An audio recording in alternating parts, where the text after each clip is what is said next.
Exercise 1.1 का question number 12 देखते हैं क्या है। Show that the relation are defined in the set A of all triangles. एक सेट ए है जिसमें क्या है, एक रिलेशन बनाया गया है ऑल ट्रायंगल्स का। क्या है रिलेशन, देखते हैं। T1 एंड T2 दो ट्रायंगल्स की बात कर रहा है यहाँ पे। T1 है एक ट्रायंगल, एक T2 ट्रायंगल है। T1 is similar to T2, कि T1 जो ट्रायंगल है वो T2 ट्रायंगल के सिमिलर होनी चाहिए। चलो आगे क्या कहा है, इज इक्विवेलेंस रिलेशन। क्या ये रिलेशन हमारा क्या है कि इक्विवेलेंस रिलेशन है।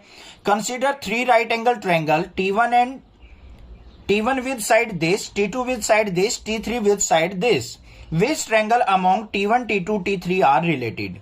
तो हमें बताना है कि यहां पे हमें तीन ट्रायंगल की डायमेंशन दे रखी है, T1, T2 और T3 की। हमें बताना है इनमें से कौन सी ट्रायंगल सिमिलर है। तो पहले हम क्या करते हैं, अपने रिलेशन, गिवन रिलेशन को इक्विवेलेंस प्रूव कर लेते हैं। चलो भाई देखते हैं सॉल्यूशन इसका। ध्यान से देखो कैसे प्रूव करेंगे। रिलेशन हमें क्या दे रखा है, T1 और T2 का रिलेशन दे रखा है, such that T1 is similar to T2, कि T1 जो ट्रायंगल है हमारी T2 के सिमिलर होनी चाहिए। तो रिलेशन के अंदर पेयर किन किसके बन सकते हैं बच्चों, देखो T1 और T2 की बात कर रहे हैं ना, तो इस तरीके से पेयर बना लिया करो। ये T1 हो गया, ये T2 हो गया, सर्कल डायग्राम से। ये T1 हो गया, ये T2 हो गया। तो T1 का रिलेशन T1 के साथ भी हो सकता है, T2 के साथ भी। तो क्या क्या पेयर बनेंगे यहां पे, T1 T1 का T2 के साथ, और T2 का T1 के साथ भी हो सकता है। पहले सेट बनाना जरूरी है इस तरीके से, क्रॉस प्रोडक्ट एक तरीके से। और यहां पे T2 और T2, ये पेयर हमारे पॉसिबल हो सकते हैं यहां पे। अब इसकी हेल्प से हमें क्या करना है, इक्विवेलेंस बनाना है। इक्विवेलेंस के लिए क्या होना चाहिए बच्चों, रिलेशन हमारा रिफ्लेक्सिव भी होना चाहिए, ट्रांजिटिव भी और हमारा सिमेट्रिक भी। देखते हैं पहला केस। रिफ्लेक्सिव के लिए क्या होना चाहिए, सेम एलिमेंट्स पेयर में प्रेजेंट होनी चाहिए। T1 T1 प्रेजेंट है, T2 T2 प्रेजेंट है। तो यहां पे क्या लिखेंगे, T1 T1 और T2 T2 belongs to relation.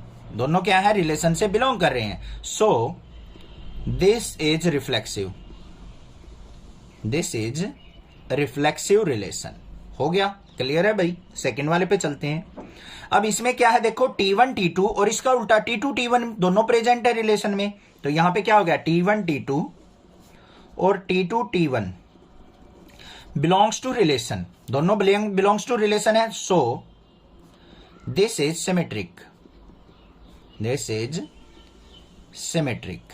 बच्चों मैं एक बात बताऊं आपको, कोई डायरेक्टली इस क्वेश्चन को देखने आया ना वीडियो को, तो आपको पता ही नहीं लग रहा होगा रिफ्लेक्सिव, सिमेट्रिक, ट्रांजिटिव होता क्या है, कंफ्यूज हो जाओगे यहां पे।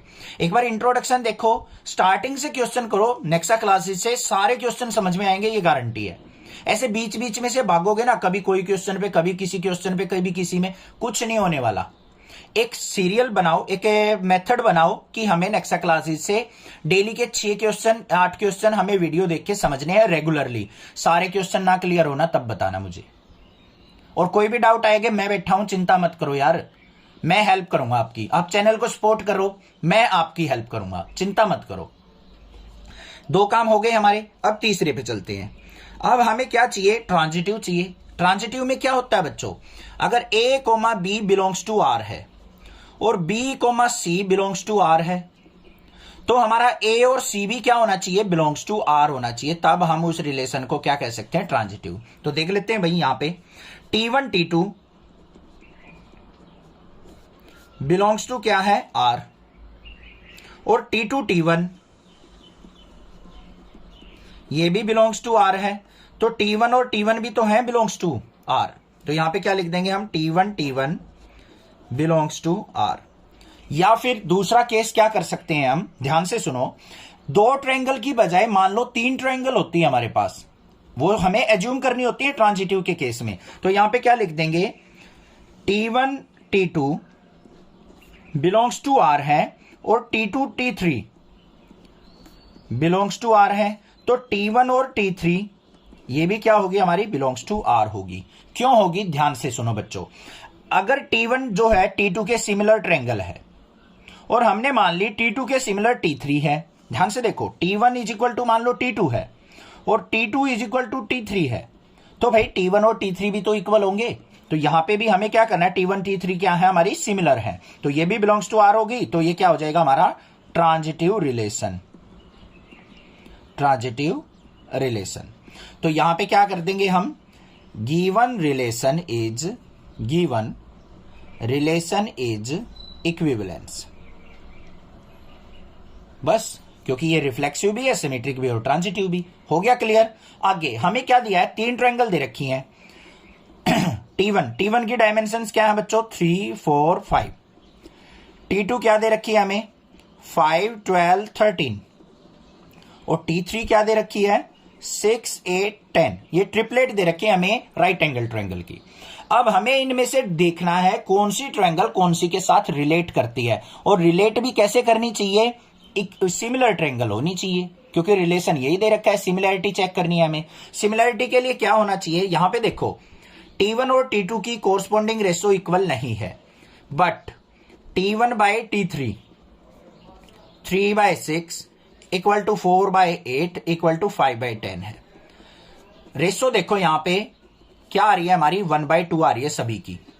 तो यहां पे क्या कर देंगे हम, as T1 and T3 triangle sides are